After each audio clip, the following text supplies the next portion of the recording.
Bem, pessoal, hoje a gente vai iniciar o nosso conteúdo sobre óptica geométrica, falando sobre alguns conceitos iniciais, certo?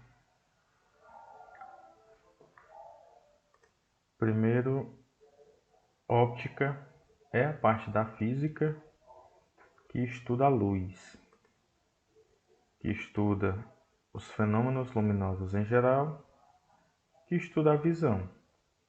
Justamente ao falar de óptica ou ótica, a gente vai lembrar de óculos, de visão. Tudo que tiver relacionado à visão, à luz, aos fenômenos luminosos no geral, é o que a óptica estuda, certo? Aqui algumas classificações de fontes luminosas. Essas fontes luminosas podem ser primárias ou secundárias.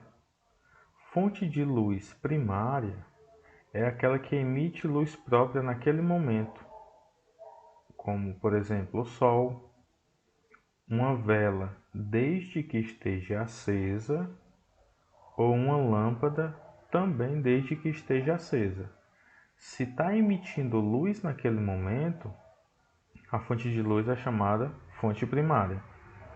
Já uma fonte de luz secundária, ela não possui luz própria, ela apenas reflete a luz de outras fontes, como livros ou qualquer objeto que a gente possa enxergar, e a lua.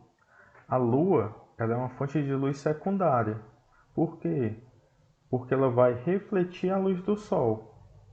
Os livros ou qualquer outro objeto são fontes de luz secundária. Por quê? Porque refletem a luz de outras fontes, certo? Todos os objetos que a gente pode ver que não está emitindo luz, que apenas está refletindo luz, é uma fonte de luz secundária. E todo objeto que está emitindo luz própria, que está emitindo luz naquele momento, é uma fonte de luz primária, certo? Essas fontes primárias de luz, elas podem ser fontes pontuais ou fontes extensas. Como a palavra diz, pontual lembra um ponto, um pontinho. A gente pode considerar que uma fonte de luz é pontual quando a gente olha para essa fonte de luz e enxerga apenas um ponto luminoso. Isso quer dizer que as dimensões dessa fonte é muito menor comparado com a distância da gente, observador, até essa fonte de luz. Já uma fonte de luz extensa, as dimensões da fonte já são consideradas. Por exemplo, uma lâmpada acesa em um corredor, a gente consegue ver as dimensões dessa lâmpada, né? A gente consegue ver a largura que é essa barra de luz, por exemplo. Só que se a gente observar nesses dois exemplos, ó, fonte de luz extensa, uma lâmpada daquelas de barra, fonte de luz pontual, uma estrela. Se a gente lembrar, o nosso Sol é uma estrela. E o Sol ele é muito maior do que uma lâmpada. Então a gente pode definir uma fonte de luz pontual e uma fonte de luz extensa com relação às distâncias que a gente observa essa fonte de luz. Se a gente estiver muito longe da fonte de luz, ela vai ser considerada um ponto, fonte pontual de luz. Se a gente estiver muito perto da fonte de luz, ela vai ser considerada uma fonte de luz extensa. Então, se eu estiver perto, a fonte de luz é extensa. Se eu estiver longe, a fonte de luz é pontual. Classificando agora os meios de propagação da luz, temos três meios. O primeiro, transparente, como o nome diz, algo transparente. É o que a gente vê do outro lado, como um pedaço de vidro, por exemplo. A gente tem o, o meio de propagação da luz translúcido. A gente vê pouco do outro lado, a gente vê um pouco embaçado, por exemplo. E a gente tem a fonte de luz opaco. O opaco a gente não consegue enxergar do outro lado, certo? Voltando aqui nos meios, falando do transparente com mais calma, né? Meio de propagação da luz em um meio transparente, ele permite a propagação da luz sem distorcer a imagem do objeto. Se a gente olhar, olhar aqui para a figura, a gente tem um pedaço de vidro transparente, né? E a gente consegue enxergar a mão da pessoa ou qualquer outro objeto que estiver aqui do outro lado. A gente consegue ver todos os detalhes desse objeto. Se a gente observar essa outra figurinha aqui, que tem os raios de luz, e quando a luz passa de um meio, de um lado do espelho, do vidro, para o outro lado, eles não sofrem nenhum desvio. Todos passam como se o vidro não estivesse lá. Então, fisicamente, isso é um meio transparente. A luz não sofre desvio. É por isso que a gente consegue enxergar o objeto do outro lado em um meio transparente. Já em um meio translúcido, se a gente observar essa figurinha que tem os raios de luz, a luz vem de um lado do objeto. Ao atravessar esse meio translúcido, alguns raios sofrem alguns desvios. Esses desvios formam justamente esse embaçamento no objeto, como se fosse aqueles vidros de box de banheiro, que a gente vê a pessoa do outro lado um pouco embaçada, como se fosse as capas de apostila, aquele plásticozinho transparente. Se a gente colocar a mão ali atrás e distanciar um pouco daquele plástico, a gente vai ver a nossa mão um pouco embaçada. Se a gente colocar a nossa mão na frente, a gente consegue ver ela normalmente, com todos os detalhes. Mas se ela ficar por trás de um meio translúcido, a gente consegue saber que isso dali é uma mão, mas que ela vai estar um pouco embaçada. A gente não vai ver todos os detalhes. Isso ocorre justamente porque a luz sofre esses desvios. Bem, pessoal, já no meio opaco, a luz ela não se propaga no seu interior. A luz bate no objeto e o objeto absorve esses raios de luz. É por isso que a gente não consegue enxergar um objeto do outro lado de um meio opaco. Aqui a gente tem representando o meio opaco como se fosse uma placa de madeira. Então uma parede, uma placa de madeira, um guarda-roupa. Esses objetos são meio opaco. A luz não se propaga em seu interior. É por isso que a gente não consegue enxergar o que está do outro lado. Princípios de propagação da óptica geométrica. Temos 3 princípios. Primeiro princípio, princípio de propagação retilínea da luz. O que isso quer dizer? Propagação retilínea da luz, a luz se propaga sempre em linha reta. Então, propagação retilínea da luz, a luz vai se propagar sempre em linha reta. Ela não vai fazer nenhuma curva, certo? Segundo princípio, princípio da independência dos raios de luz. O que isso quer dizer? Que os raios de luz são independentes. Mesmo se a gente tivesse aqui 2 raios de luz, um vermelho e um azul, por exemplo, mesmo eles se cruzando, o que antes era vermelho vai continuar vermelho, e o que antes era azul, vai continuar azul. Lógico, nesse cruzamento de luz, nessa partezinha aqui do meio,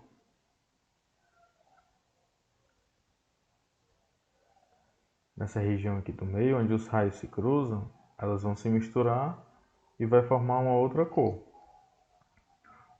Mas o que antes era vermelho continua sendo vermelho, o que antes era azul continua sendo azul. Isso significa o quê? Que os raios são independentes, certo? e o princípio da reversibilidade dos raios de luz. O que isso quer dizer? Que o caminho que a luz faz para ir, por exemplo, se aqui a gente tivesse um espelho, a gente tivesse um observador nesse ponto e um objeto aqui, né?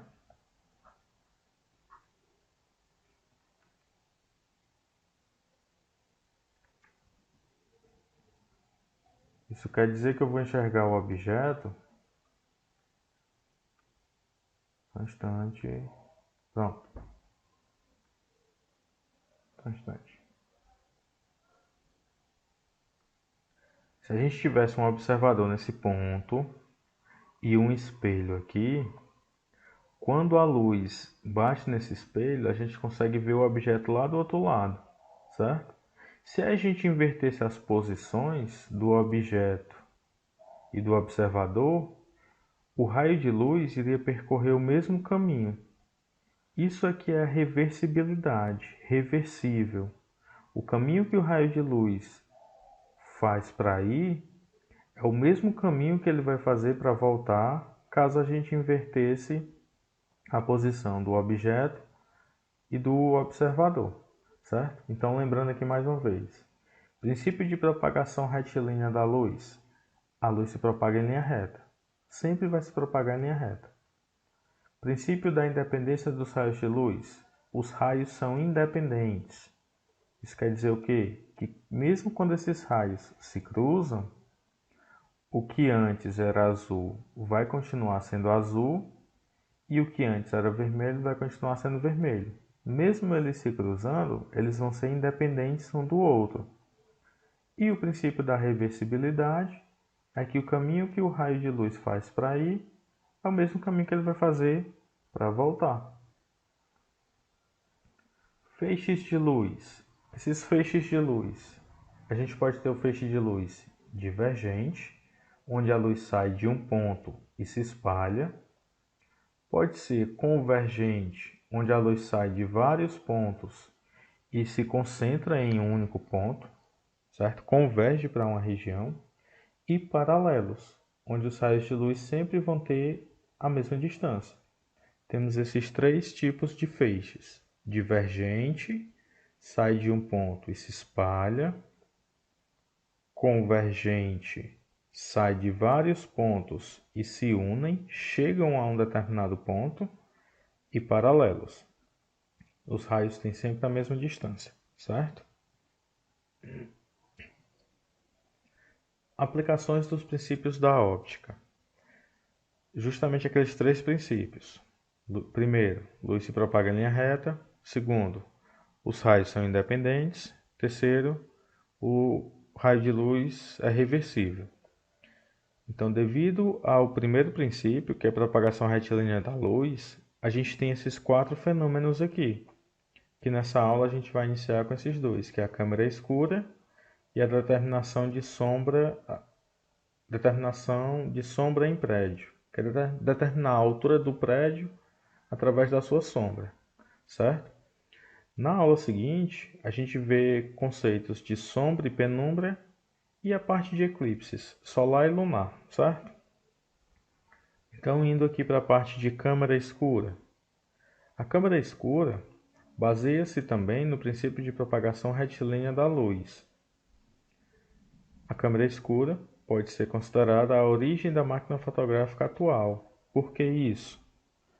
Lembram do episódio do Chaves, quando o seu Madruga, se eu não me engano, ia tirar uma foto e essa foto ele estava escondido atrás de uma caixa coberta por um pano?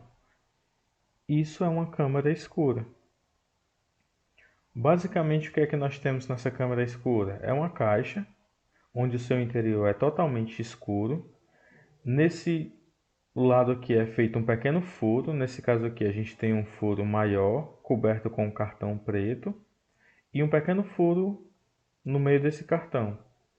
Do outro lado, a gente tem uma parte aberta, colado aqui papel seda, aquele papel que a gente usa para cobrir raia, um papel branco. E se a gente observar a parte de trás da câmera escura, a gente consegue enxergar uma vela invertida, sendo que lá na frente, olhando essa imagem da esquerda aqui, a vela está na posição correta.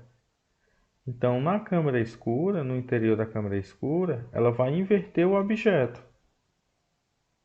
É como se fosse essa imagem aqui, a gente tivesse um objeto, por exemplo aqui uma pessoa, né, um pescador, uma enorme câmera escura aqui, e no interior dela é formada uma imagem invertida e menor do que essa pessoa, menor do que esse objeto, certo? Isso por quê? Porque a luz ela vai bater nesse ponto aqui mais alto do objeto, vai se propagar em linha reta e vai ser refletida lá no fundo, na parte de baixo da câmara escura. A mesma coisa vai acontecer quando a luz bater no pé dessa pessoa, nessa parte de baixo do objeto. A luz vai se propagar em linha reta e vai ser refletida lá na parte de cima, na parte superior da câmara escura. Isso vai fazer com que a imagem que é formada aqui no interior da câmara escura seja invertida, certo? Simplificando, é como se a gente tivesse essa imagem aqui. Um objeto sendo representado aqui por uma seta, né? A seta apontando aqui para cima.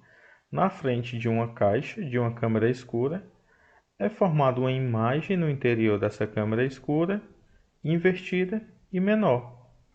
E essa relação é formada por essa formulazinha aqui, ó, que eu não gostaria de início que vocês lembrassem direto da fórmula, mas sim da relação de como chega nessa fórmula.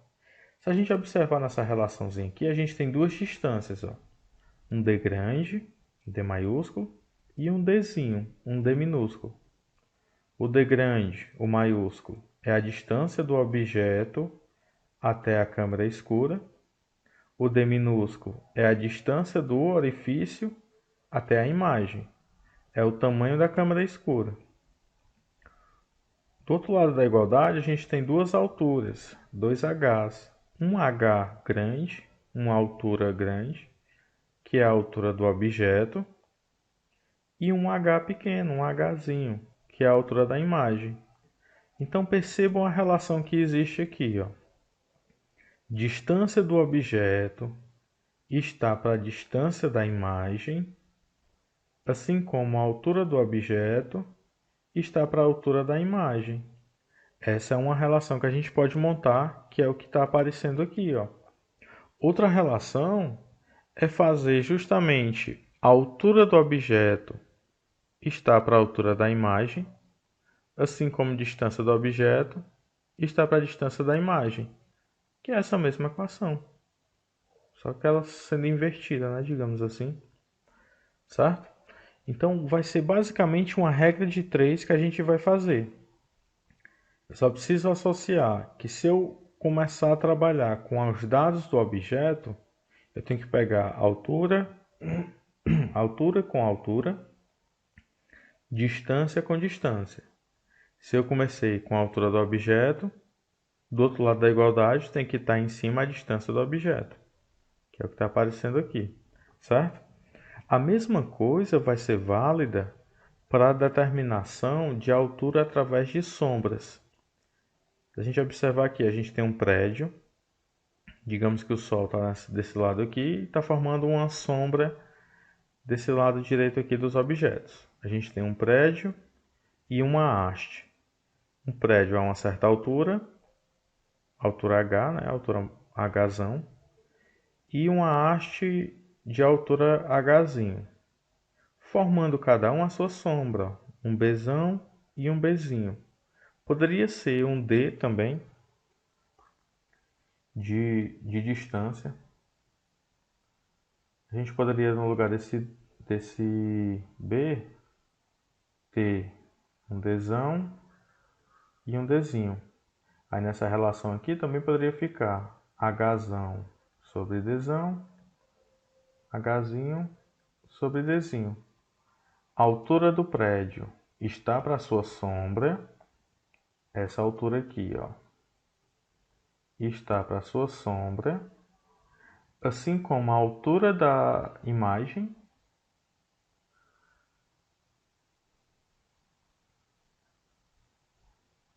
está para a sua sombra, certo? Então essa relação aqui, ela é essa mesma aqui de cima, mudando só a letra de B pelo um D de distância, um Dzão e um Dzinho, certo? Vamos ver aqui alguns exemplos para a gente poder fixar melhor essa relação. A gente tem uma câmera escura, tem 50 centímetros ou 0,50 metros de comprimento. Determine a dimensão vertical da imagem que se forma na câmera quando um homem de 2 metros de altura se coloca a 10 metros da parede com o orifício. Nesse caso aqui, a gente tem que anotar alguns valores. Primeira observação: todas as unidades têm que ser iguais. Se eu tenho a altura do homem e a distância dele está sendo dada em metros, esses 50 centímetros aqui, a gente vai transformar para metros, que a questão já transformou, né? E a gente vai usar o 0,5. Quando a questão fala que uma câmera escura tem 0,5 metros de comprimento, o que isso quer dizer? Essa distância daqui para cá é 0,5. 0,5 metros, certo? Quando ela diz que o homem tem 2 metros de altura, é a altura do objeto. É a altura do homem, que é de 2 metros. E a distância dele até a câmera escura é de 10 metros. O que é que está faltando? A distância da imagem, o Hzinho, certo? Então a gente poderia montar uma relação. A altura do objeto está para a sua distância, 2 está para 10, assim como a altura da imagem está para a sua distância. Hzinho está para 0,5, que é o que está aparecendo aqui, ó. A altura do homem está para a distância dele até a câmera escura, assim como a altura da imagem está para a sua distância. A altura do homem não é 2? A distância que ele está até a câmera escura não é 10? A altura da imagem não é o que a gente quer descobrir? A distância da imagem até o orifício, o furo da câmera escura, não é 0,5? Então está aqui a nossa relação montada. Desde que eu monte essa relação correta, a gente vai chegar no valor correto, na resposta correta, certo? Porque aqui depois é só matemática. Só fazer regra de 3. No caso aqui, meio pelos extremos, ó. Hzinho vezes 10, está aqui, igual a 2 vezes 0,5, está aqui. 2 vezes 0,5 dá igual a 1. O 10 que está multiplicando, ele vai para o outro lado da igualdade, o quê? Dividindo. E 1 dividido para 10, a gente encontra 0,10 metros. Ou, voltando 2 casas, a gente encontraria 10 centímetros. O que isso quer dizer? Que para esse homem de 2 metros de altura, esse homem aqui de 2 metros de altura, se ele está a 10 metros de distância dessa câmera escura, vai ser formada uma imagem no fundo dessa câmera escura com o tamanho de 10 centímetros, certo? No mais, era isso que eu gostaria de passar para vocês nessa primeira parte da aula. Próxima aula a gente dá continuidade a esse assunto. No mais, valeu, obrigado, valeu e até a nossa próxima aula. Valeu!